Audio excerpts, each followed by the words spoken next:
Hi, everyone. Welcome to the Silver Years. My name is DK, and I'm very happy to be here. And I humbly thank you for joining me. Today is a new segment of my story time.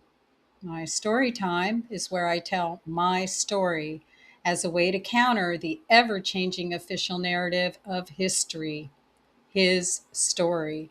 Because no one, not even AI, can tell my life story as a direct reflection of the times in which I lived better than me. And this is where I'm telling it. The story that will be told today is part four. It is the conclusion of the three previous parts of my story time titled Part One, Part Two, and Part Three.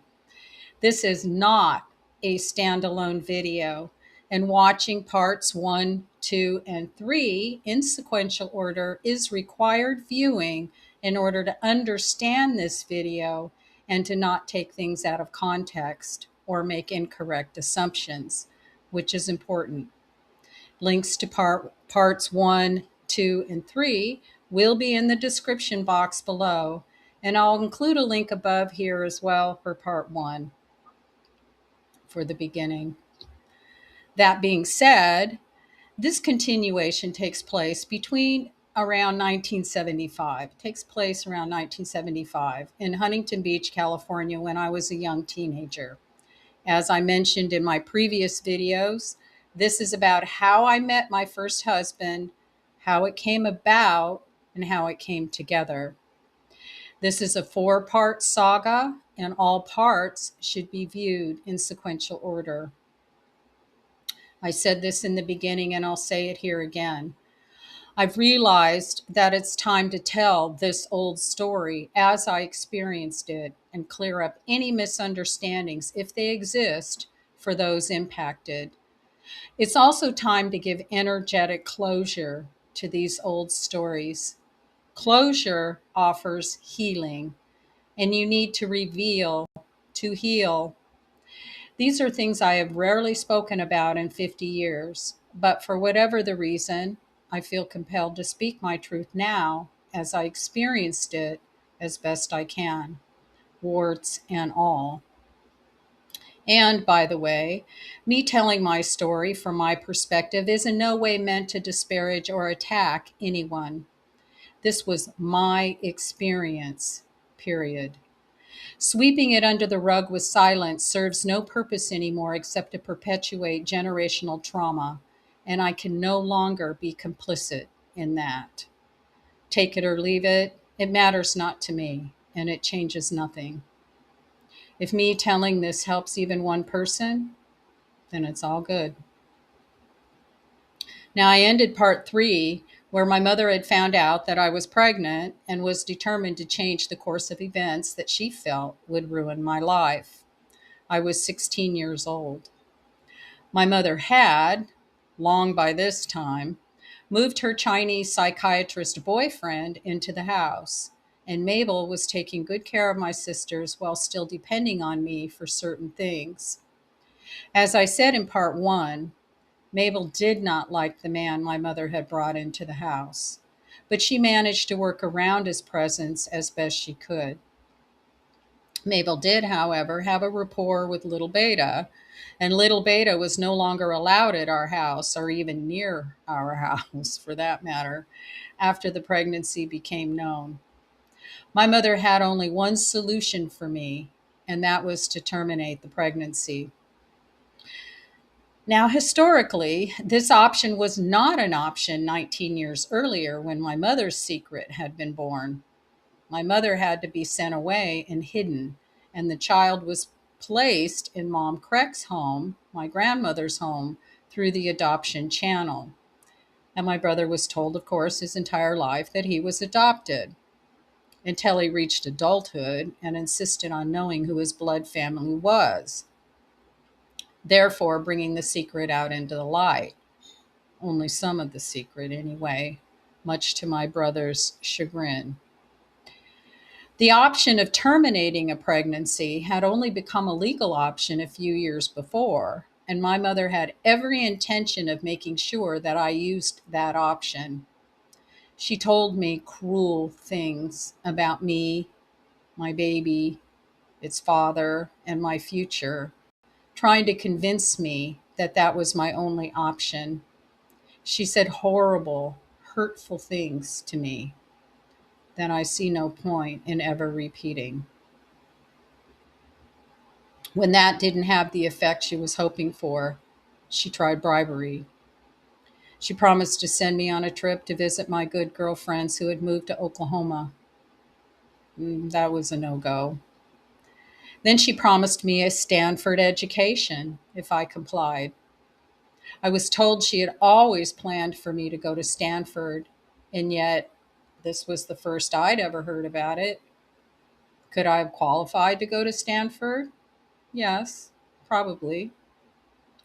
But she had never once in all my life discussed her plans or ideas for my continuing education or career goals after high school, ever.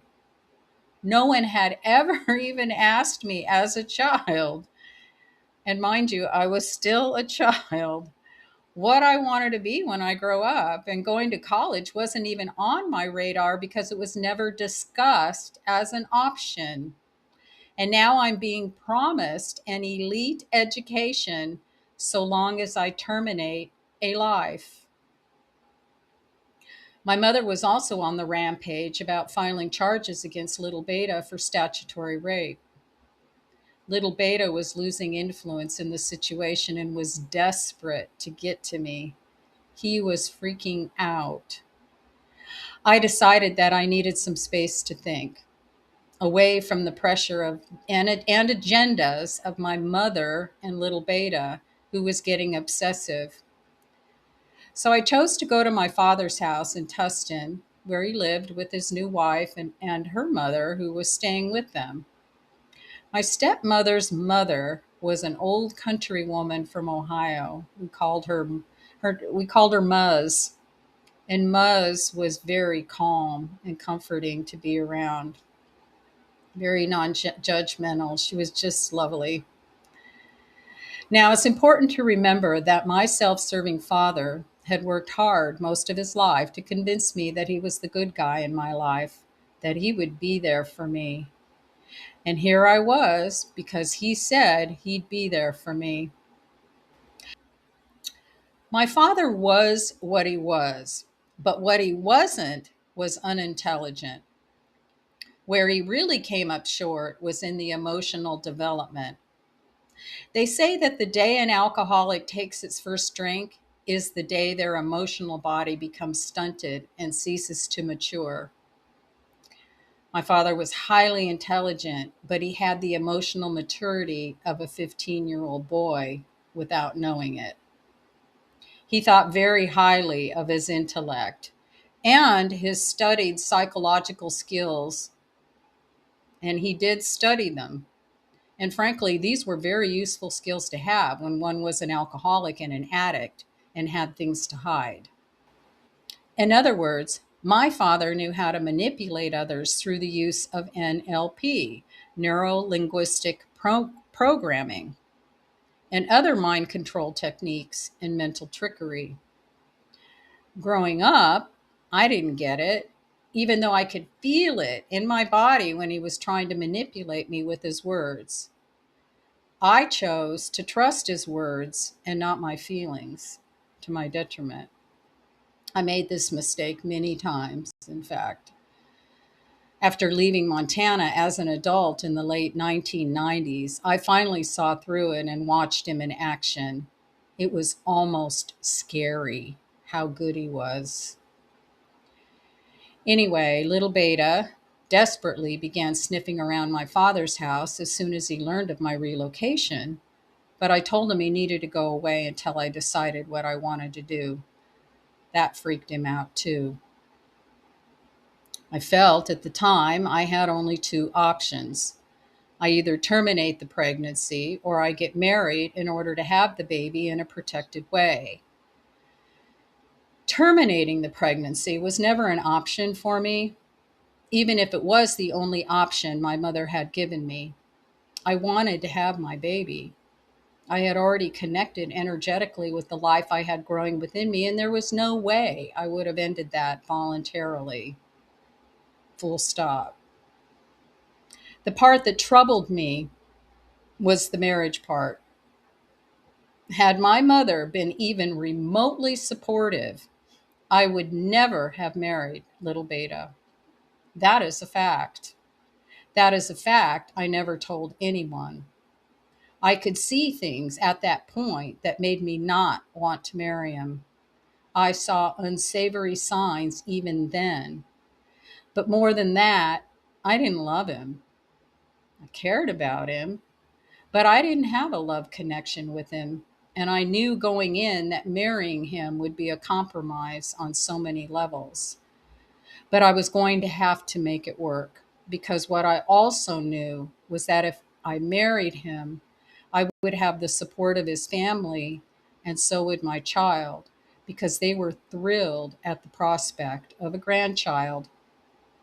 And his mother wanted a girl, even though we didn't know that she was a girl at the time. That just was cherry on top, I think, for her. So, with that, I made the choice to marry. It didn't come lightly, and it was not what my heart wanted. But survival and protection had other things in mind. The religious overlay was also a factor. So it was arranged that we would go to Las Vegas over a weekend and have a quickie wedding. My father, of course, had to sign off as the parent to my underage marriage in order to get a license, even in Nevada in the 70s. This was something he was totally fine doing. He was also quick to immediately deduct my portion from his monthly child support check paid to my mother after the ceremony. Actually, he didn't write the checks himself. My stepmother was the one who made sure those payments were made, but it was my father who made sure my portion was deducted. We got married at the Little Chapel of the Flowers on the Las Vegas Strip one hot afternoon in May. The pictures of that day had me looking quite sour, and I wasn't even talking to little Beta before the ceremony because of what he'd done the night before. I was angry and very upset, and it was a foreshadow of my life to follow. He had been given some cash as our wedding gift, and he gambled it away on the strip as I stood outside the casino zone and watched. He was 21, and I wasn't old enough to stand next to him. He didn't even hold back enough cash to allow us to pay for a cab back to our motel room. So we had to walk back to our room miles down the strip in the heat of the night as my feet swelled and I felt sick. No, my wedding day was not a happy day. As that was happening, my mother's Chinese psychiatrist had to sedate her for several days when she learned that my father was going to take us to Vegas. She and I had very little contact for quite a while after that. I didn't trust her after how she treated me, and I didn't want her treating my child unkindly. I could understand years later that she didn't want me to go through what she went through, even though we never spoke about it. But she went about it the way her mother had gone about it with her, and the approach failed with me. The old ways of shame and manipulation simply didn't work. I also realized much, much later that someone had to change the patterns within the family. And that seemed to fall on me, that role, in several ways. But the role of healing vestiges of generational trauma by changing the old patterns tied to the issue at hand, the pregnancy, early pregnancy issue at hand, because my mother wasn't able to do it. It was a bloodline pattern and an old issue that went beyond my mother. Well, you have to live it to change it, and you have to reveal the truth to heal it. I claimed my motherhood and my child, and I have never for even 1 second regretted that choice. And my life was never ruined because of my child. Quite the opposite, actually. I couldn't imagine my life without her in it, either of my daughters. My mother was wrong, and the pattern stops here. I will add, too, from one living it on the ground, at the time, I was a child in the early 1970s, and both of my parents were negligent and complicit in how things played out in their own ways and for their own reasons. I wasn't alone in the creation of it, but it was my life and ultimately my responsibility, and I accept that. What happened to me, as my father and little Beta participated, was what we'd call grooming today. I was being groomed by predators for a certain kind of controlled life. But in the 1970s, no one noticed and no one cared. No one even knew what it was. What I can say with certainty today is that I married a version of my father, and it was never going to work for so many reasons. But I still had many lessons to learn before I could finish what was started. This is hardly the end of the saga of husband number one. He made sure of that. But this is where I'll end the beginning for now. I suppose I could have written a book about it like I did with Living the Big Sky Life and husband number two, but I didn't feel the call to do that. Not yet, anyway. For those who are interested in my story about husband number two and my Big Sky Life, you can read all about it in my book, Living the Big Sky Life, where I talk about it. There's a link below for anyone who's interested. So, in conclusion, and for whatever it's worth, this is my little protest against his story. This is me telling my story my way for the record. It's my story, and I'm sticking to it. And I would love to hear your stories as well. Please feel free to share your stories in the comments. Until next time, be well, choose love, and thank you. Thank you for listening. Goodbye for now.